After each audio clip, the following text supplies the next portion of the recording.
18 পেরিয়ে গেছেন, পাবেন না আধার। আধার কার্ড নিয়ে নতুন নিয়ম অসমে। অসম ক্যাবিনেটের গুরুত্বপূর্ণ সিদ্ধান্ত। বৃহস্পতিবার আধার কার্ড নিয়ে নতুন নিয়মের কথা জানান মুখ্যমন্ত্রী হিমন্ত বিশ্ব শর্মা। তবে বয়সের ক্ষেত্রে 1 বছর ছাড় পাবেন এসসি, এসটি এবং চা বাগান শ্রমিকরা। তবে 18 পেরিয়ে গেছেন এবং এখনও আধার কার্ডের জন্য আবেদন করেননি যারা, তাদের জন্য নির্দিষ্ট একটা সময়সীমা বেঁধে দেওয়া হয়েছে। যারা এখনো আবেদন করেননি, সেপ্টেম্বরের মধ্যেই আবেদন করতে হবে তাদের। 18 বছৰৰ ওপৰৰ কোনো নাগৰিকে অসমত আধাৰ কাৰ্ড নাপাব। যিসকলে ইতিমধ্যে আধাৰ কাৰ্ড লোৱা নাই, ছেপ্টেম্বৰ মাহত তেওঁলোকে আবেদন কৰক। আমি এমাহৰ কাৰণে উইণ্ডো এটা খোলা ৰাখিম।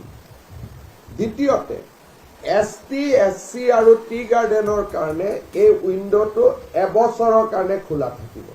এবং এরপরও যদি কেউ বাকি থেকে যান, তাহলে জেলা শাসকের মাধ্যমে আধার কার্ডের জন্য আবেদন করতে হবে তাদের। তবে এটা খুব বিরল। বিশেষ পরিস্থিতির জন্য কেউ আবেদন করতে না পারলে নির্দিষ্ট সেই জেলার জেলাশাসক সেটা খতিয়ে দেখবেন এবং এরপরই আধারের জন্য বিবেচনা করা হবে ওই ব্যক্তির নাম। মন্তব্য মুখ্যমন্ত্রী।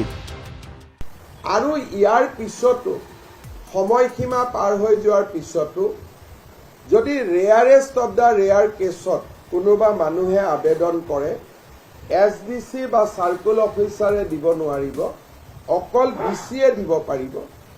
ডিচিয়ে দিয়াৰ আগতে S B report, foreigners tribunal report গোটেইখিনি সংগ্ৰহ কৰিহে ডিচিয়ে দিব পাৰিব। বাংলাদেশে অনুপ্রবেশ রুখতে এই পদক্ষেপ নেওয়া হয়েছে বলেও সাফাই মুখ্যমন্ত্রীর। চতুৰ্থতে, যি ধৰণে আমি বাংলাদেশী নাগৰিকক আবদ্ধ কৰিছোঁ, 100% আমি যিহেতু কৰিব পাৰিছোঁ বুলি ভবা নাই। গতিকে এই ক্ষেত্ৰত যিকোনো মানুহে নাগৰিকত্ব যাতে আধাৰৰ জৰিয়তে ল'ব নোৱাৰে, দিছ decision will act as a big deterrent. উল্লেখ্য, এনআরসিতে আবেদন করেছেন তবে নাম অন্তর্ভুক্ত হয়নি তারাও আধারের জন্য আবেদন করতে পারবেন বলে আগেই স্পষ্ট করে দিয়েছিল অসম সরকার।